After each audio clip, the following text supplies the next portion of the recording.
There is a particular kind of courage that comes with age. The courage to finally say what you really meant all along. Graham Norton has spent more than 2 decades being the most gracious host in British television. A man who could make a nervous actress feel like an old friend and turn a stumbling anecdote into comedy gold. But behind that legendary warmth, behind the red sofa and the easy laughter, there were nights that left marks. Nights that no amount of charm could fully repair. Now at 62, Norton has begun to speak with a new kind of honesty, not to settle scores, but simply because the truth deserves its moment. These are the 6 guests who tested everything he had. Mark Wahlberg. When the party got out of hand. Television has a way of exposing people. The cameras catch what the eyes miss, and the live format leaves nowhere to hide. When Mark Wahlberg arrived at the Graham Norton Show in 2013, the evening carried every promise of a triumph. The guest lineup was enviable. Michael Fassbender, one of the most precise and charming actors of his generation, sat alongside Sarah Silverman, a comedian whose comic instincts are almost impossibly sharp. And then there was Wahlberg, a Hollywood heavyweight with genuine charisma and a reputation for being boldly entertaining.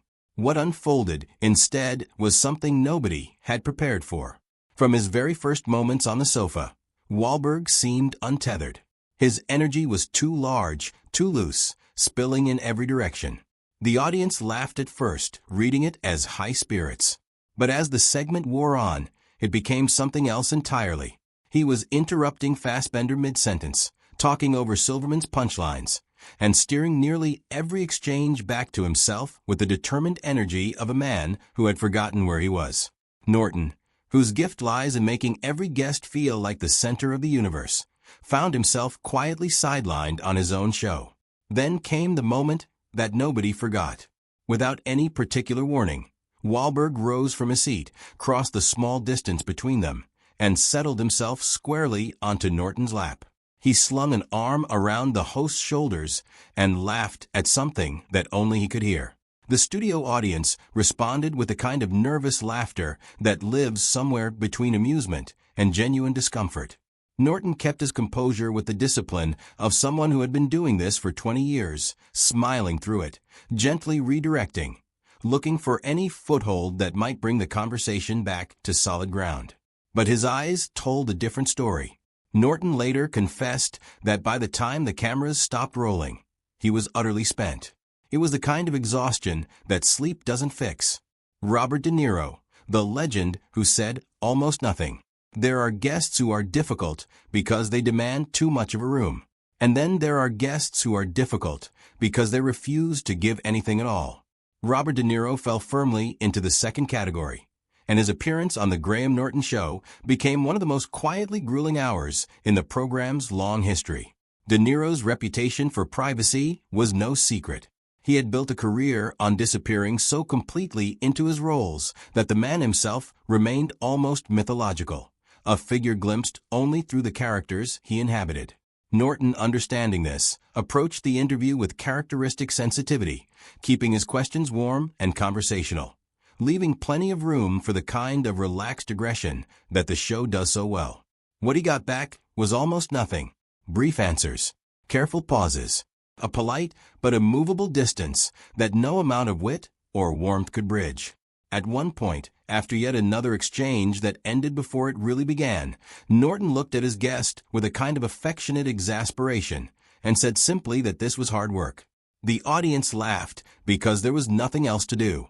De Niro offered a faint smile and said very little. Norton carried the rest of the segment almost entirely alone, holding the energy of the room through sheer professional will. He reflected on it afterward with genuine thoughtfulness.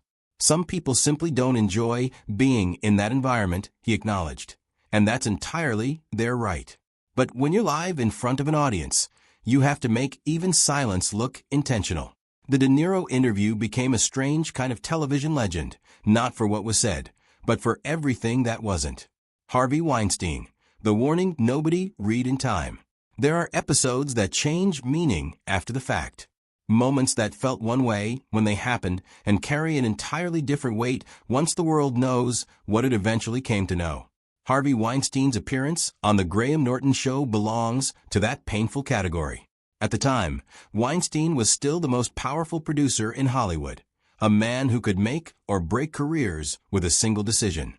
He arrived on the show carrying that power like a piece of luggage he had no intention of setting down. From his opening moments, he dominated the sofa in a way that felt instinctively wrong. He interrupted. He redirected.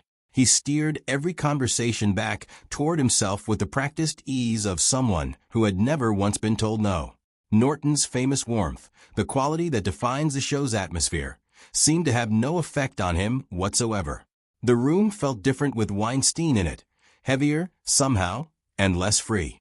Norton did what he always does in difficult moments. He stayed gracious, kept the energy moving, and looked for ways to lighten what was becoming an increasingly uncomfortable atmosphere. The audience sensed something was off even if they couldn't name it. The laughter that night came with an edge. Years later, after the full horror of Weinstein's behavior came to light, and his career collapsed under the weight of credible allegations from dozens of women, Norton spoke about that evening with something close to a shudder.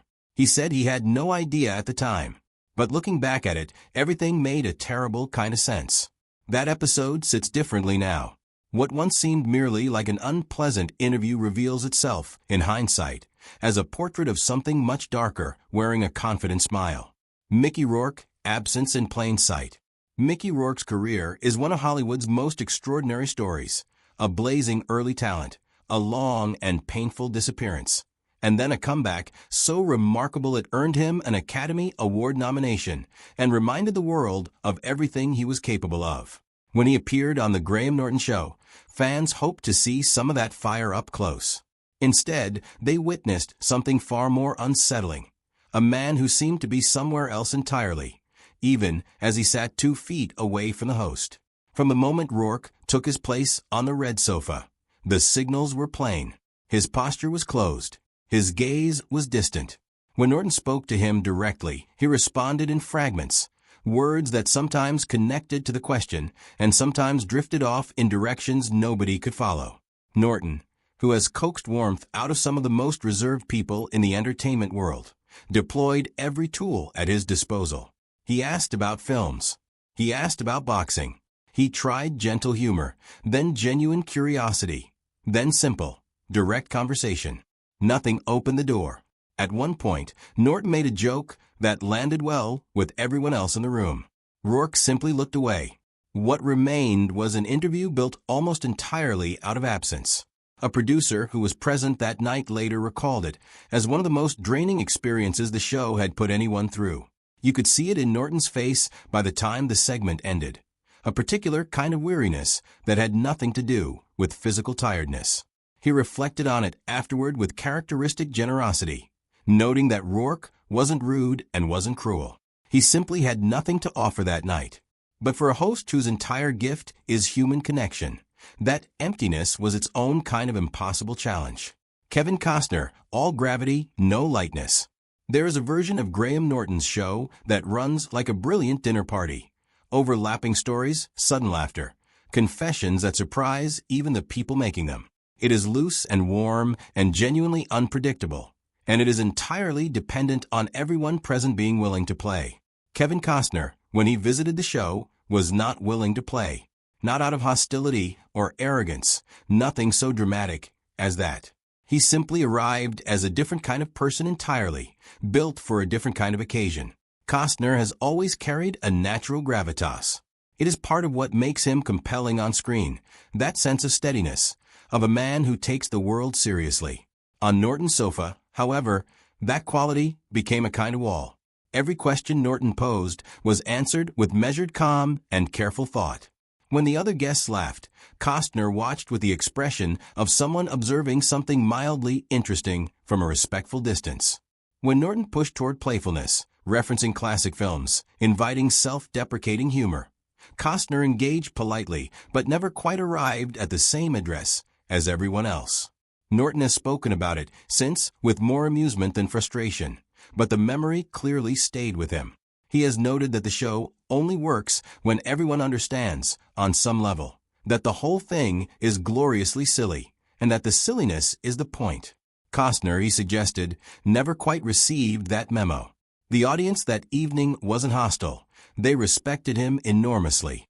But respect and chemistry are not the same thing, and the absence of chemistry over the course of a live television segment can feel considerably longer than the clock suggests. For Norton, it joined a short and specific list of evenings he was quietly relieved to see end. Daryl Hannah, the interview that broke something. Of every difficult guest Graham Norton has sat beside over the course of his extraordinary career, none left him feeling quite as defeated as Daryl Hannah. And the reason is worth understanding, because it wasn't anger or ego or chaos that made the interview so hard. It was indifference, and indifference, Norton has discovered, is the one thing he genuinely cannot work with. Hannah arrived to promote a project and Norton greeted her as he greets everyone, with warmth, with genuine interest, with questions designed to put her at ease and let her shine. What came back was almost nothing. Single-word answers. Blank spaces where reactions should have been. A stillness so complete that it seemed less like shyness and more like a decision. Norton tried every register he knew: light humor, sincere curiosity, self-deprecation, gentle teasing.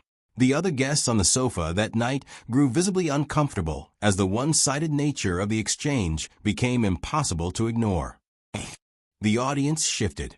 The laughter that came felt obligatory rather than genuine. Norton has described that segment as the one occasion in his entire career when he felt his patience genuinely fracture. Not on the surface, where he remained as professional as ever, but somewhere underneath, where it counts. By the end, he had quietly redirected the show's energy toward the other guests, allowing the conversation to flow around Hannah rather than through her, simply as a matter of survival. When it was over, he reflected that the moment had taught him something he hadn't expected to still be learning after 20 years in the business. The show, for all its apparent ease, is built on a kind of mutual agreement, an unspoken contract between host and guest that both parties will try. When one side withdraws from that agreement entirely, there is no technique sophisticated enough to compensate. You can rescue chaos. You can outlast silence. But you cannot manufacture the willingness to connect in someone who has already decided against it. What 20 years actually teaches you. Graham Norton has built something genuinely rare in television, a show that has remained essential for over 2 decades by making people feel, week after week, that they are watching something spontaneous and real. The difficult guests, the awkward silences, the moments that went wrong in ways nobody had scripted. These were never failures. They were the edges of the thing, the places where the artifice fell away and television became something closer to life. At 62, Norton speaks about these experiences not with bitterness, but with the earned perspective of someone who has sat beside almost every kind of human being imaginable and found, in the end, that the ones who gave the most were rarely the most famous. The chemistry that makes the show sing is not a product of celebrity or talent. It is a product of willingness, the simple human decision to show up and be present, to take the risk of being genuine in front of strangers. When that willingness is there, the results can be transcendent. When it isn't, even the most gifted host in the world can only do so much. That might be the truest thing Graham Norton has ever said about his own work. And at 62, he's earned the right to say,